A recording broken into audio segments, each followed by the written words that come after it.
Bismillahirrahmanirrahim. Alhamdulillahi Rabbil Alamin. Allahumma salli wa sallim ala Sayyidina Muhammadin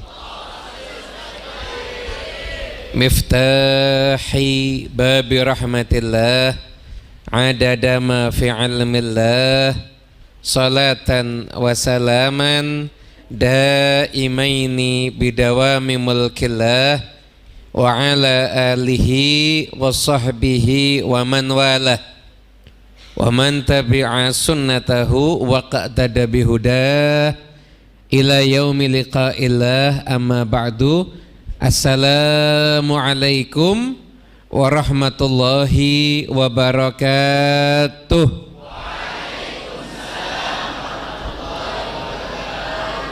Yang saya hormati, yang saya muliakan tentunya guru kita semuanya, Abuya Ki Haji Syukron Ma'mun. Semoga Allah Ta'ala panjangkan usia beliau, fusihhatin wa afiyah insyaallah.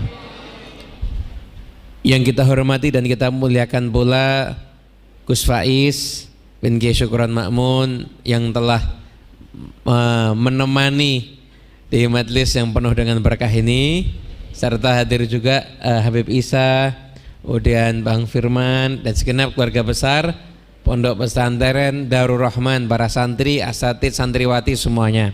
Mudah-mudahan jadi pertemuan yang berkah untuk kita semuanya. Saya dari tadi nyimak juga di YouTube.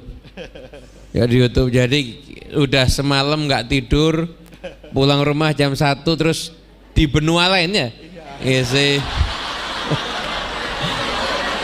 Paginya sampai apa? Paginya di Bandara Halim, siangnya di Bogor, malamnya paling keren nyenengin istri. Jadi ini berarti santri Darul Rahman itu recommended untuk diambil menantu. Setuju? Kenapa? Karena contoh dari kiainya aja nyenengin istri. Wah, itu yang paling cakep itu. Itu yang paling cakep. Ada. Atau ini kalau istri saya lihat takutnya dipotong, ditagih juga saya ini. Nah, itu bagian daripada tarbiyah. Bagian daripada tarbiyah. Kita kalau lihat sirahnya Nabi Muhammad SAW, Rasulullah SAW, beliau itu tidak kehilangan momen quality time bersama dengan keluarga. Itu tarbiyahnya Nabi Muhammad. Jadi sesibuk apapun beliau, itu ada quality time sama istrinya hampir tiap hari. Kemudian tidak akan keluar kota kecuali rumah terakhir yang didatangi rumahnya Siti Fatimah, putrinya. Nanti kalau datang dari luar kota, rumah pertama yang didatangi juga rumahnya Fatimah. Main sama cucu, bayangin seorang nabi yang wibawanya seperti itu, yang Romawi gentar, Persia gentar, itu main kuda-kudaan sama anak kecil. Main kuda-kudaan sama anak kecil sama cucunya. Dan Anda bisa bayangkan Nabi Muhammad yang sewibawa itu low profile-nya itu sampai membuat beliau itu kalau datang dari luar kota, itu yang nyambut di depan batas itu anak-anak kecil semuanya. Nanti diambil dua, diboncengin sama Nabi. Setelah Nabi itu kadang Nabi kalau udah keluar dari masjid kelihatan anak-anak kecil, ini Nabi masih nyempetin apa? Main sama anak-anak kecil. Suruh balapan lari, batas finishnya tubuhnya Nabi Muhammad. Udah nanti anak-anak kecil itu akan lari, nubruk depan Nabi, ada nubruk sampingnya, nubruk belakangnya. Nah, Nabi, Anda bayangin sosok seperti ini dari Rasulullah SAW itu, ini yang kadang-kadang jarang kita bahas. Dan inilah yang diambil tarbiyah ini oleh mereka para pewaris Rasulullah SAW. Begitu. Ini namanya tarbiyah. Ini namanya tarbiyah. Jadi saya sebetulnya tadi mau nyampein tentang masalah ini kan sekarang kita lagi bahas tentang Masjidil Aqsa ya.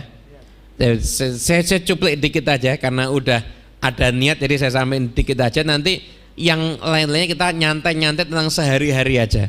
Saya tuh asik sama ceramahnya Gus Faiz ini karena bicaranya realita. Jadi pengalaman beliau itu, orang sekarang Gus ngaji turas penting, tapi masyarakat yang di luar itu udah nggak tertarik sama turas. Mereka lebih tertarik terhadap pengamalan turas dalam kehidupan sehari-hari. Itu yang dibutuhkan sama masyarakat zaman sekarang, seperti itu. Itu yang diperlukan tuh seperti itu. Jadi saya ngaji dikit aja. Ada beberapa referensi yang kita baca. Referensi yang kita baca terkait dengan Masjidil Aqsa dan dengan Burdah. Masjidil Aqsa sama Burdah. Kok nyambung ya? Nah, jadi gini. Ketika Masjidil Aqsa dikuasai oleh non-muslim, itu di masa hidupnya Imam Ghazali. Imam Ghazali. Saat itu Imam Ghazali dikritik. Imam Ghazali, apa wujud pedulimu terhadap izzatul Islam wal muslim ini? Aqsa direbut, Baitul Maqdis punya umat Islam dan lain sebagainya. Anda tahu Imam Ghazali menjawab kritikan itu dengan kampanye ihya. Kampanye, bukan capres loh ya, maaf ya. Kampanye ihya, kampanye ihya. Itu yang dilakukan sama Imam Ghazali. Ini kalau pikiran orang cetek nggak nyambung. Imam Ghazali ini ditanya apa, jawabnya apa, iya kan? Tapi malah kampanye ihya. Nah, malah kampanye ihya. Tahu nggak, dari ihya itu maka muncullah terkenal Madrasah Ghazaliyah. Jadi konsep pembelajaran yang menganut konsep yang diajarkan sama Imam Ghazali. Maka dari itu muncullah madrasah-madrasah baru yang dia itu merupakan ngikut dari Madrasah Ghazaliyah itu konsepnya. Sampai dari madrasah-madrasah baru itu muncullah Salahuddin Al-Ayyubi. Jadi Salahuddin Al-Ayyubi itu adalah cucu murid Imam Ghazali.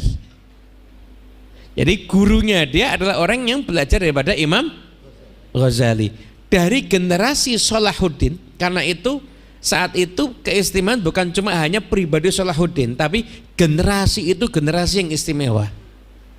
Makanya ada Dr. Majid Irsyan Al-Kailani.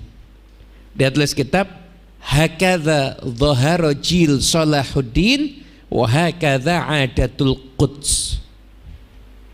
Beginilah munculnya generasi Salahuddin dan beginilah tradisi Masjidil Aqsa. Tahu enggak, dari gerakan-gerakan perbaikan diri, tasawuf, maka ketika itu mendatangkan izzatul Islam wal muslimin. Munculnya generasi Salahuddin Al-Ayyubi. Juga ketika itu ada pasukan Tartar yang sangat bengis, yang udah nggak ada rasa pri kemanusiaan, bahkan pri kebinatangan aja nggak ada. Udah bunuh orang itu enteng aja, numpahin darah orang itu enteng aja. Dan ketika itu setiap muslim diserang, ketika itu ada perang namanya Ain Jalut di Mesir, dan ketika itu dimenangkan oleh kaum muslimin. Nah, di masa itu ada di masa berkembangnya tasawuf dan thariqah ketika itu. Ada Imam Abul Hasan Asy-Syadzili, itu di masa hidupnya Imam Al-Busiri, ajakan orang untuk memuji Nabi, mencintai Nabi, sholawat kepada Nabi. Ternyata konsep-konsep dakwah seperti itu, itulah yang mendatangkan izzatul Islam wal muslimin. Oleh karena itu, jadi nih kalau ada santri-santri ini nanti Anda berdakwah dan lain sebagainya, insya Allah yang Anda lakukan ini mendatangkan izzatul Islam wal muslimin. Islam itu dibangun bukan dengan tabligh akbar, tapi follow up setelah tabligh akbar. Itu perbaikan umat itu bukan dengan tabligh akbar. Tabligh akbar itu momen mengumpulkan orang, tapi follow up setelah tabligh akbar itu yang membangun umat. Begitu, itu yang membangun umat itu dari hal seperti itu. Dan inilah perannya para santri. Kalau kita kan sudah tabligh akbarnya aja Ustaz. Ya, sudah keseringan tabligh akbarnya. Tapi perannya para santri itu follow up setelah tabligh akbar. Ada masjid buat maulid Nabi, masya Allah yang hadir banyak, nggak hebat. Yang hebat kalau setelah itu ada taklim rutin di situ. Sampai ada sesepuh habaib Nabi Habib Ahmad bin Umar bin Sumit. Itu beliau hidupnya dipakai hanya untuk dakwah. Dakwah terus. Sampai-sampai di kotanya itu, maaf, ini kalau ada tukang di Jakarta bangun ngelempar bata kemudian ngasih semen, itu yang diobrolin apa? Tukang ini ngobrolin apa biasanya? Tukang-tukang makanan, gaji. Ya, semoga nggak ngobrolin bininya orang aja. Ini tukang di Shibam, di kota Shibam waktu itu yang ada di Hadramut, itu kalau lagi mungkin pakai bata dan lain sebagainya, itu ngobrolin kitab Fathul Mu'in.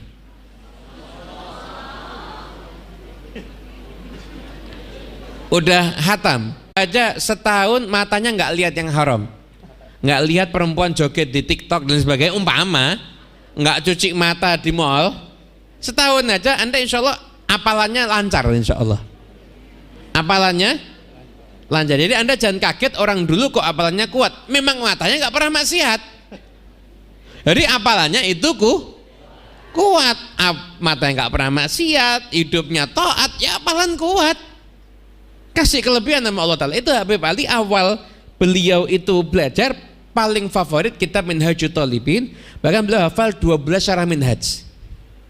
Namun di akhir usianya paling seneng kitab Hawa Nafsu, Kam Hasanat Ladzatan Lil Mar'i Qatilatan. Kesian anak-anak yang gak mondok di pesantren tuh sebenarnya kesian. Inna syababa wal faragha wal jiddata mufsidatun lil mar'i ayyi mufsidati. Muda, nganggur, punya fasilitas itu ngerusak. Muda, nganggur, punya itu ngerusak. Anak muda hidupnya nganggur, tiap hari punya fasilitas HP, kuotanya kenceng, itu nggak mungkin lihatnya pengajian di YouTube, nggak mungkin. Yang dilihat yang lain. Udah wajar, kita semua juga tahu.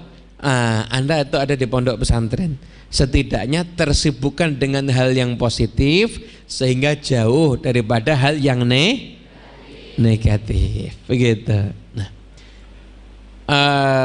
teman-teman semuanya yang dimuliakan Allah Ta'ala, jadi itu bab burdahnya insya Allah cukup ya. Jadi majlis-majlis burdah itu insya Allah membawa berkah yang luar biasa. Nah, Imam Ghazali kenapa kok sibuk ngampanyain kitab Ihya?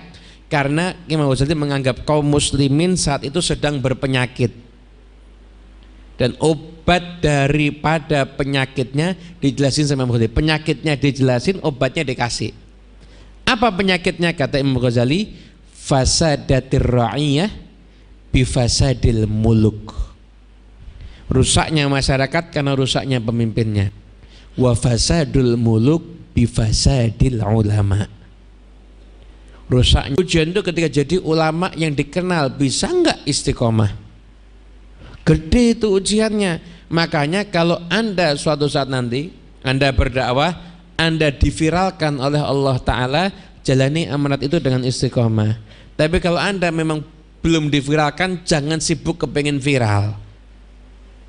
Jangan sibuk kepengen viral. Kenapa? Pintu jadi ulama su terbuka nanti. Na'udzubillah min dzalik.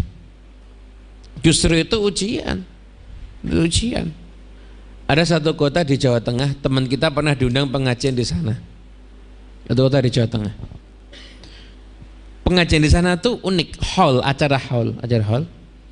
Ini untuk menyambut penceramah acara hall kiai ini, itu masyarakat nunggu di batas kota, konvoi untuk nyambut ulama ini.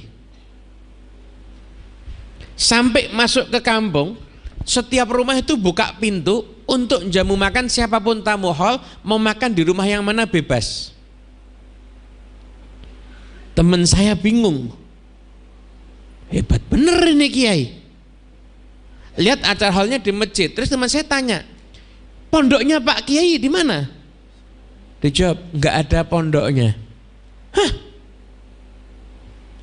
Terus ini alumni? nggak ada alumninya. Loh, terus ini siapa ini? Ya masyarakat kampung. Kaget teman saya, kok bisa ya? Dia dihormati oleh masyarakat sampai seperti itu. Ternyata kiai ini kemana-mana naik sepeda, amalannya satu. Semua anak kecil di kampung itu belajar sholat pintunya beliau. Kemana-mana cuma ngajarin anak kecil baca Fatihah yang bener, usolli yang bener, caranya sholat yang bener, dikasih permen. Anda ini maaf, orang gini kan tidak menarik untuk diviralkan. Tidak menarik kan? Gak menarik, gak menarik. Gak menarik. Yang menarik itu kalau ada ucapannya yang agak nyeleneh itu menarik untuk diviralkan. Gini kan tidak menarik untuk diviralkan.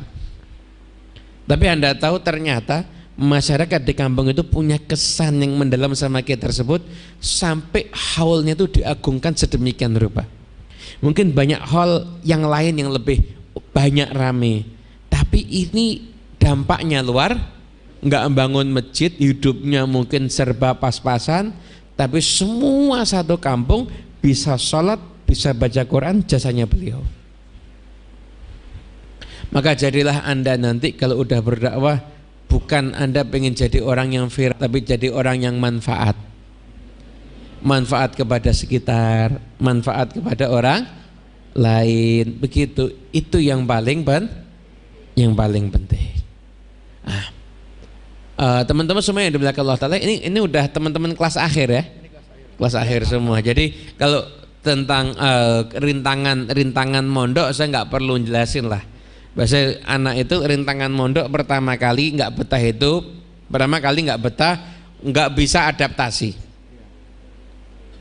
Ini nggak usah jelasin, ini kan udah beradaptasi semua. Yang kedua, baca nggak paham pelajaran, ngapalin nggak apal-apal, mahamin nahwu nggak ngerti-ngerti. Betul? Nahwu itu dipahamin susah apa enggak? Susah. Tapi Anda tahu orang bisa baca kitab kuning berarti EQ-nya tinggi. Kenapa? Mulut baca bagian yang sini, mata lihat sampingnya, udah mikir harokatnya apa. EQ-nya tinggi itu. Orang bisa baca kitab itu EQ-nya pasti. Kenapa? Karena mata lihat yang ini, mulut baca yang ini, mata lihat yang sini sambil mikir harokatnya apa. Maka Anda kalau baca kitab kuning 2 lembar ngantuk, wajar, capek memang. Karena mikirnya itu over. Kalau belum biasa, lama-lama kalau biasa nggak membaca malah nggak enak. Itu nggak baca malah nggak enak. Kata. Kemudian lanjutnya ada itu untuk yang baru-baru. Nanti rintangan berikutnya udah bisa memahami rintangan berikutnya. Kalau yang laki pengen cepat kerja, pengen cari duit, yang perempuan pengen cepat nikah. Itu rintangan mondok yang berikutnya, tapi udah dilewatin. Nah sekarang rintangan di fase akhir.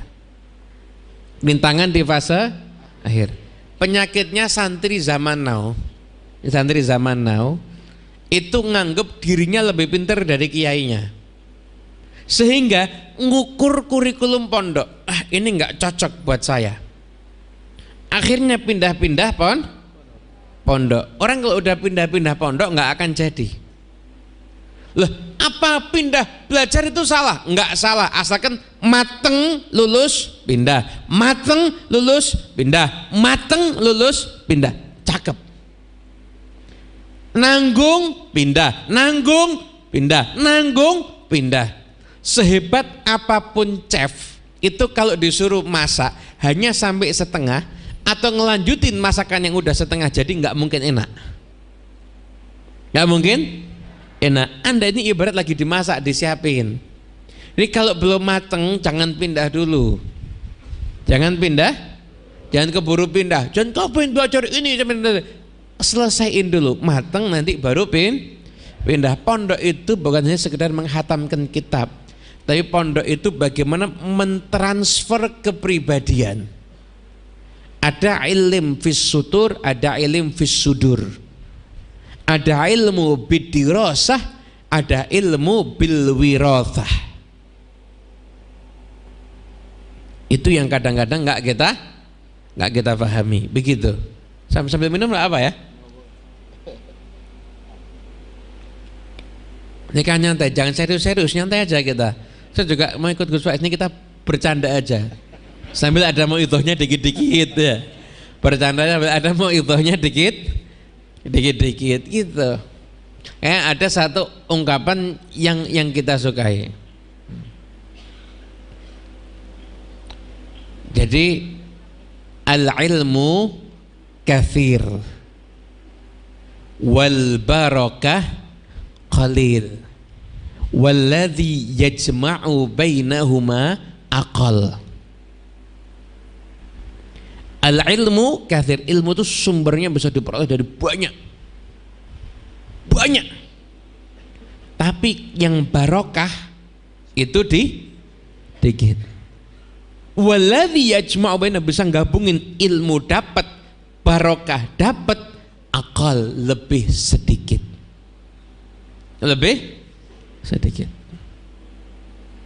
Gitu. Nah, ini penyakitnya kita para santri. Begitu kita nganggap diri kita ini udah alim, udah hebat, kita merasa udah bisa ngukur. Ini udah nggak cocok nih kurikulum pondok saya. Ini bagi saya udah nggak cocok, saya harus pindah ke yang lain, harus pindah ke sini.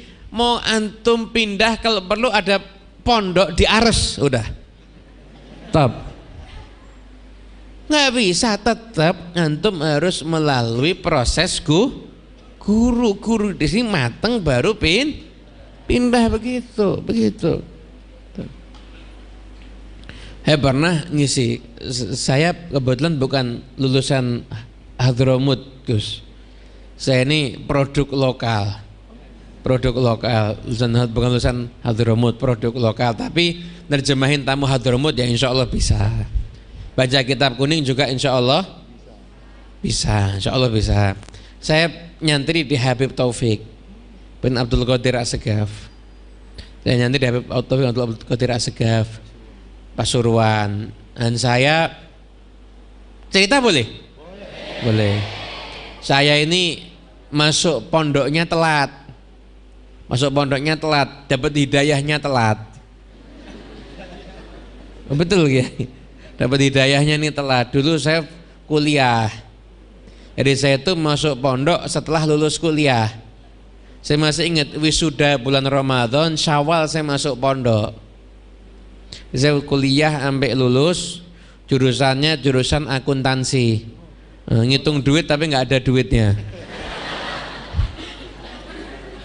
Ngitung duit tapi nggak ada duitnya. Jadi saya udah seumur kita itu umur 21 tahun saya masuk pondok. Saya masuk pondok. Nah, ketika itu di pondok itu jenjangnya ada 7 tahun. 4 tahun, 2 tahun i'dad, 2 tahun ibtidak, 2 tahun i'dad, 2 tahun takhassus. Kemudian 1 tahun namanya program takmilah, satu kurikulum Habib Taufik begitu. Kalau i'dad itu berarti sudah hatam kitab Umdatul Thalibin, paling enggak nahwunya hatam Qatrun Nada, atasnya Mutammimah. Kalau sudah kelas takhassus itu udah ngaji Minhajut Thalibin, nahwunya nanti kalau mau bisa alfiyah. Begitu. Takmilah nanti belajar tentang ilmu-ilmu yang terapan di dalam dakwah seperti akidah Ahlussunnah wal Jamaah, ilmu tauhid yang agak mendalam itu begitu. Saya masuk udah usia 21 tahun, ini mikir, ini kalau 7 tahun berarti usia 28. Usia 28. Nah, ini saya berarti nanti takut itu masuk jadi anggota DPR. DPR itu apa? Dereng payu rabi. Belum laku menikah kalau bahasa Jawanya. Kok udah nanti kok nggak nikah nanti sampai agak umur. Jadi saya akhirnya habis itu Habib Taufik nawarin, nggak apa-apa, kamu kalau mau saya kasih privat. Privat itu gimana Ustadz? Ya kamu belajar sendiri, saya siapin satu ustadz. Nanti ada juga anak yang seperti kamu mau privat. Ya paling enggak yang 2 tahun bisa kamu rangkum jadi setahun. Yang 2 tahun bisa kamu rangkum jadi Berarti berapa? Setahun, 2, berarti 5 tahun. Alhamdulillah privat saya jalanin, ternyata yang 4 tahun saya rangkum jadi setahun. Yang 4 tahun saya rangkum jadi setahun. Ya barokah doanya orang tua, barokah bimbingan guru. Cuma memang waktu itu saya pernah ingat, jadi saya pernah setahun dalam hidup saya itu tidur saya nggak pernah saya niatin tidur. Di tidur saya itu karena capek terus ketiduran. Jadi saya saat itu nggak pernah niat saya mau tidur dulu, nggak pernah. Jadi saya belajar nanti ketiduran gitu. Itu selama satu tahun. Itu baru masuk ke kelas takhusus. Satu kelas takmil. Berarti saya mondok 4 tahun. Alhamdulillah bulan Sya'ban saya lulus pondok, Ramadan Syawal saya nikah. Kok Masya Allah, kenapa sih? Pengen cepat semua maksudnya ini. Pengen cepat semua. Jadi itu pengalaman mondok. Jadi saya tahu santri dengan segala dinamikanya. Jadi dengan segala dinamikanya saya udah hafal betul insya Allah. Mondok jangan takut mondok sakit gatel, nggak apa-apa. Lebih baik sakit gatel di pondok daripada nggak pernah sakit gatel tapi nggak tahu rasanya mondok. Tapi nggak tahu rasanya mondok, nggak apa-apa. Nanti lama-lama juga akan sembuh dengan sendiri. Dan sekarang banyak pondok itu udah modern pakai shower kadang-kadang. Udah banyak sekarang pondok gatel itu dulu zaman now udah aman. Zaman now udah enak. Mondok saya sudah enak. Ini makan sehari-hari apa? Tempe itu elit loh. Protein tuh paling tinggi di tempe. Ayam. Kadang-kadang kan? Ya kalau Anda pengen mondok makan sate sama steak, bukan di pondok namanya, IDS CBD. Itu baru makan steak. Kalau mau mondok ya makannya yang sederhana. Kam hasanat ladzatan lil mar'i. Temanya tetap kembali ke situ ternyata. Jadi nikmatnya masakan enak itu kalau Anda pernah ngerasain yang nggak enak. Itu loh. Paling nikmatnya makan itu kalau lapar. Paling nikmatnya tidur kalau ngantuk. Itu. Ternyata dari semua ladzah kita pernah baca ladzah yang paling enak itu ladzatul ilmi. Kelezatannya ilmu itu bukan qatil. Itu bukan qatil. Ladzatnya ta'am itu ada batasnya. Ladzatnya ta'am itu ada batasnya. Ditraktir ketoprak Betawi semangkok asik. Jangan ketoprak, ada anak zaman now udah gak seneng ketoprak. Stik 1 porsi asik. Nambah porsi kedua asik. Porsi kelima gimana? Masih asik gak? Enggak. Kenapa? Berarti nikmatnya ada batas di mana nikmat itu berubah menjadi tidak nikmat. Paham gak? Itu makanan. Minuman sama. Urusan biologis sama. Biologis sama. Yaitu enaknya ya hanya sebentar. Itu. Jangan ketawa-ketawa sih, dosa. Jadi nikah itu ternyata bukan urusan biologis. Nikah itu bagaimana kita nyaman dengan pasangan kita masing-masing. Udah nggak usah bahas bab cinta-cinta, nanti baper semua. Udah kita skip aja bab itu. Nah, lazat yang paling betul-betul lazat itu adalah lazatnya ilmu itu semakin kita dapat sesuatu yang baru, seneng nggak? Kita dapat lagi tambah seneng nggak? Dapat lagi tambah seneng nggak? Dapat lagi tambah. Lazatnya ilmu itu ternyata tidak terkalahkan. Dulu ada namanya Habib Abdullah bin Umar bin Yahya. Itu hidupnya baca kitab.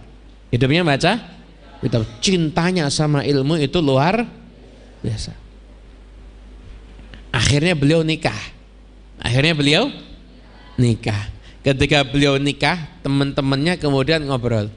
Ini kira-kira nih, dia kalau malam pertamanya kita ganggu dengan kitab, ini kira-kira berhasil nggak ya? Jadi ngeprank ala orang soleh ini ya. Ini ngeprank ala orang soleh. Ya udah gini aja dah. Kita tetap pesan sama orang dalam yang bisa kita ajak kong kali kong. Nanti coba kita titipin kitab yang dia belum pernah baca, taruh di depan kamar manten. Udah selesai nih, walimah udah selesai, taruh depan kamar manten kitab yang belum pernah dia baca. Oke, coba. Akhirnya teman-teman taruh, suruh mungkin adiknya taruh di situ kitab yang belum pernah dia baca. Besok pagi ditunggu kabarnya. Besok paginya itu perempuannya, keluarga perempuan kan nanya sama si perempuan, gimana? Lah perempuannya, oh belum, saya masih belum disentuh sama suami saya. Ditanya, ternyata satu malam itu ketika masuk kamar manten, istrinya suruh masuk duluan, lihat kitab di depan kamar sampai subuh baca kitabnya. Di depan kamar sampai subuh baca kitabnya. Jadi istrinya bukan meninggalkan istri, enggak, lupa sama istrinya karena asik dengan ilmunya. Akhirnya malam kedua keluarga janjian, singkirkan semua kitab dari rumah. Kenapa? Kalau enggak bulan madu nanti dua pasangan ini enggak akan bulan madu. Kenapa? Karena yang laki terlalu seneng sama kitab. Kalau kita nggak usah di-prank begitu, udah pasti yang nge-prank gagal.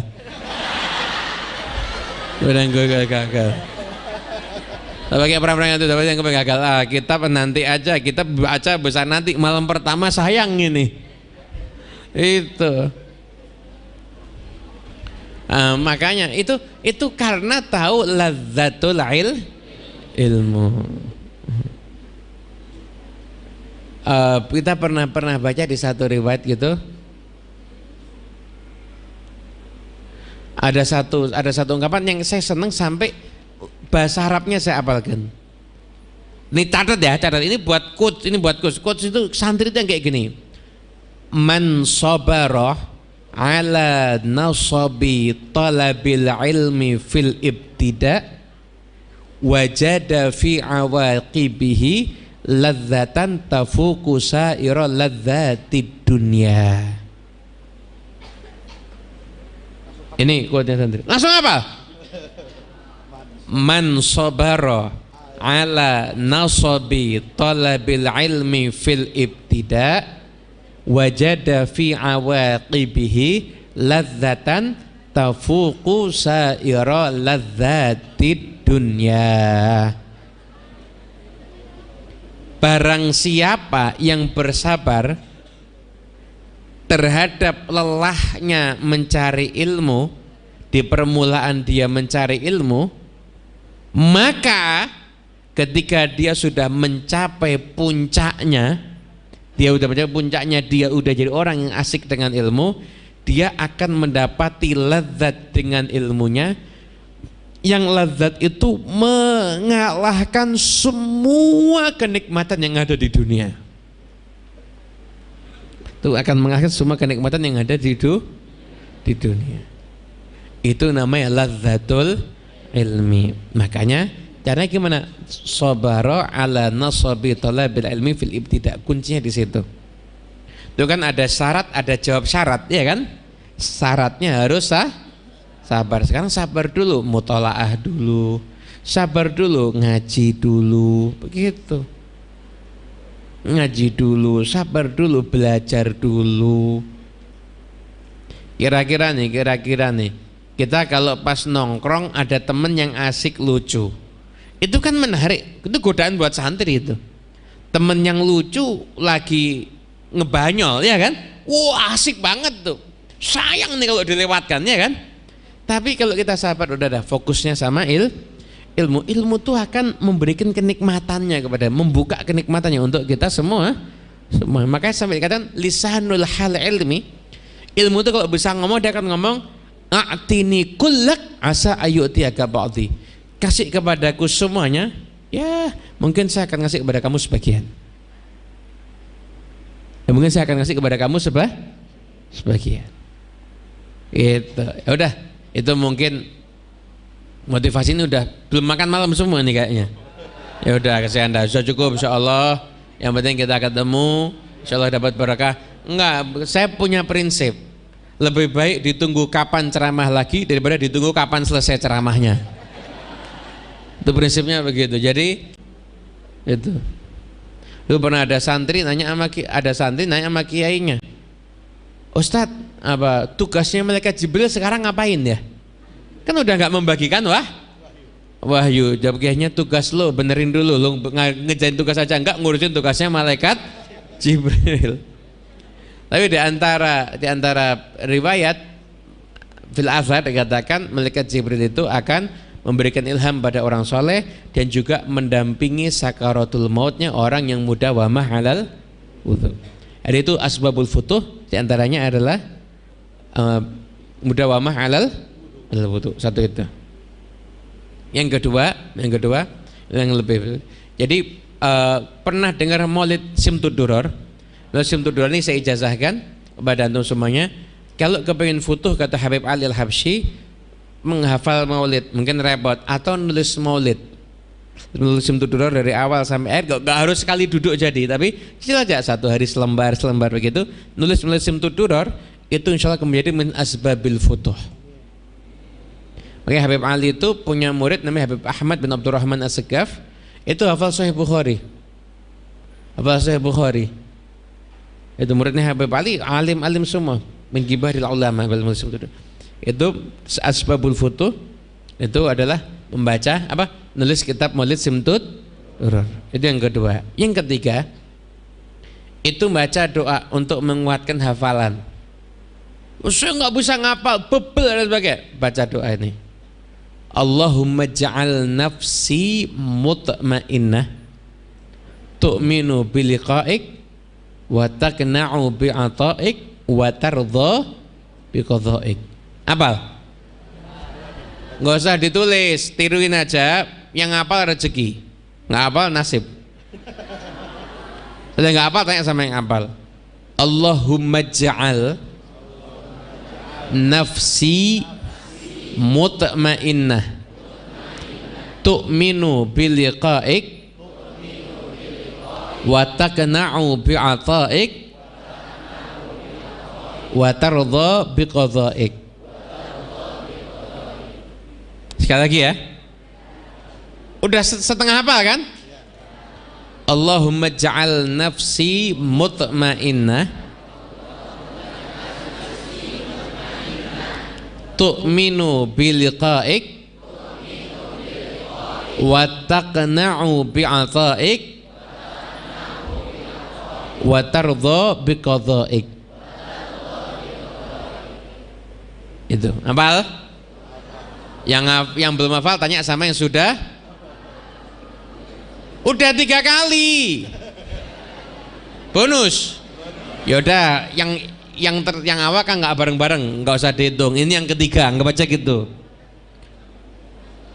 Allahumma ij'al nafsi mutmainnah tu'minu biliqa'ik wa taqna'u bi'ata'ik wa tardha biqadha'ik. Udah, insyaallah apa semua. Terakhir, tugas utama santri. Pengen sukses? Pantaskan diri Anda untuk mendapatkan futuh dari Allah. Pantaskan diri Anda untuk dapat futuh dari santri. Tugasnya itu pantaskan diri Anda untuk dapat futuh dari Allah. Itu kalau Anda udah dibuka sama Allah futuh, insya Allah ilmunya manfaat, hidupnya manfaat, umurnya manfaat, semuanya manfaat. Udah dapat pantas ke untuk dapat foto. Ya pantasnya orang pengen dapat foto itu gimana sih? Orang pengen dapat foto, kira-kira gosip apa enggak? Pakai sambo temen tanpa izin apa enggak? Dengerin ustadznya sambil bercanda atau enggak? Enggak, pasti pantaskan diri Anda dapat foto. Anda udah dapat foto, semua bentuk kebaikan akan dibuka oleh Allah Subhanahu wa taala. Amin ya rabbal amin. Saya kira cukup ini yang bisa kita sampaikan. Mudah-mudahan insyaallah semua dapat foto. Allahumma aftah alaina wa ala talabat wa jami' talabah mahadarur rahman futuhal arifin. Yufaqihna wa iyyakum fid din wa 'allimna wa iyyakum at-ta'wil wahdina wa iyyakum ila sawa'is sabil. Allahumma aghnina bil ilmi wa zayyina bil hilmi wa akrimna bit taqwa wa jamilna bil afiyah. Allahumma nazzih qulubana an ta'alluqi biman dunak waj'alna min qaumin tuhibbuhum wa yuhibbunak. Allahumma aslihin niyyah wa dzurriyyah waj'alil hajat kullaha maghdiyah diniyah wa dunyawiyah wa ukhrawiyah bi jahi khairil bariyah. Sallallahu ala sayyidina Muhammad sallallahu alaihi wasallam. Alhamdulillahi alamin. Al-Fatihah. Bismillahirrahmanirrahim. Maliki yaumiddin. Iyyaka na'budu wa iyyaka nasta'in. Ihdinas siratal mustaqim. Siratal ladzina an'amta 'alaihim ghairil maghdubi 'alaihim waladdallin. Amin amin ya rabbal alamin. Dari saya cukup sekian, kurang lebih mohon maaf yang sebesar-besarnya. Wal afu minkum. Wassalamualaikum warahmatullahi wabarakatuh.